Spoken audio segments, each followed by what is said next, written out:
आयकर विभाग की ओर से बसपा विधायक के 30 से अधिक ठिकानों पर छापेमार कार्रवाई की गई। खनन और सड़क निर्माण के ठेकों से जुड़े इस पूरे मामले में अनियमितता की शिकायतों के बाद ये पूरी कार्रवाई की गई है। इस खास रिपोर्ट में देखिए।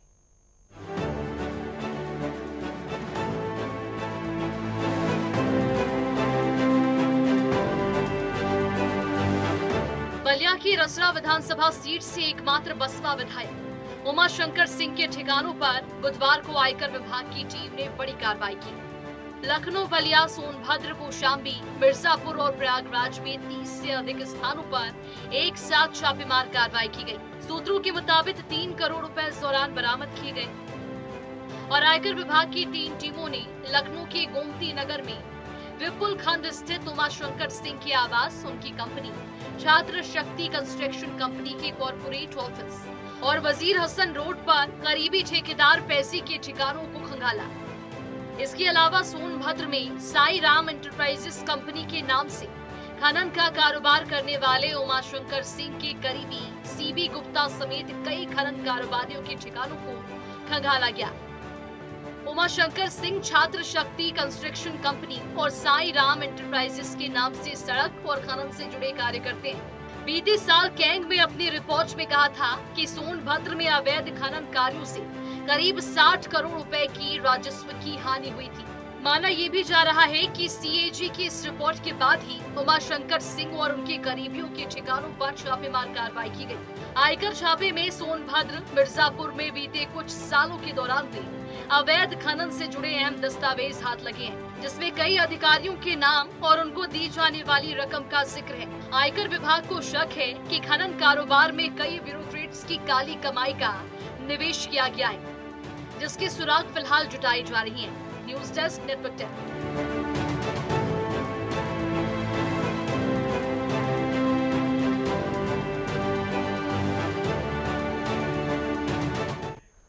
और चलिए इसी पूरे मामले पर ज्यादा जानकारी के लिए स्टेट हेड राघवेंद्र प्रताप सिंह हमारे साथ जुड़े हुए हैं। राघवेंद्र, क्या कुछ जानकारी है? जिस तरह से आईटी की टीम ने बड़ा एक्शन लिया है इस पूरे मामले में, अब तक क्या कुछ सबूत मिले?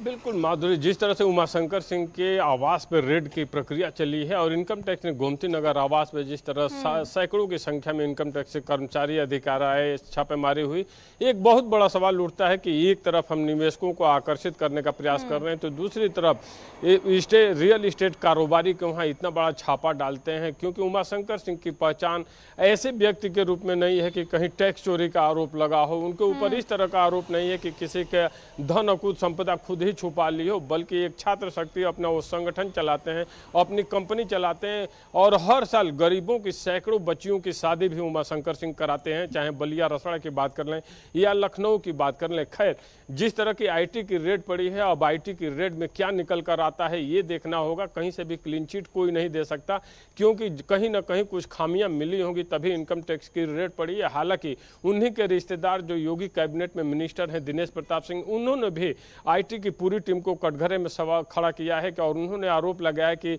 उमाशंकर सिंह पिछले 3 सालों से कैंसर के पेशेंट हैं और वो कैंसर से जूझ रहे हैं, अपना जीवन बचा रहे हैं, विधानसभा की कार्रवाई का हिस्सा भी वो नहीं बन पा रहे हैं। और चूंकि बसपा के इकलौते विधायक हैं और ऐसे में 2027 का विधानसभा का चुनाव होना है, ऐसे में ये रेड बेहद अहम हो जाती है कि क्या Bharatiya Janata party in IT raid के माध्यम से बसपा को कंट्रोल करना चाहती है। इसलिए और ज्यादा अहम हो जाएंगे, जहां समाजवादी पार्टी मुखिया बसपा सुप्रीमो पर बार बार गठबंधन के लिए डोरे डाल रहे हैं, बार बार उनको अपनी तरफ खींचने का प्रयास कर रहे हैं। ऐसे में इनकम टैक्स की ये रेड क्या बसपा को सपा के नजदीक ले जाएगी, ये भी देखना होगा, क्योंकि 2027 का चुनाव बेहद अहम होना है। जिस तरह से अखिलेश यादव ने भी कहा था मेरे लिए मरो या करो का ये चुनाव होगा, वहीं भारतीय जनता पार्टी भी अपनी हैट्रिक लगाने के लिए चुनावी मैदान में होगी।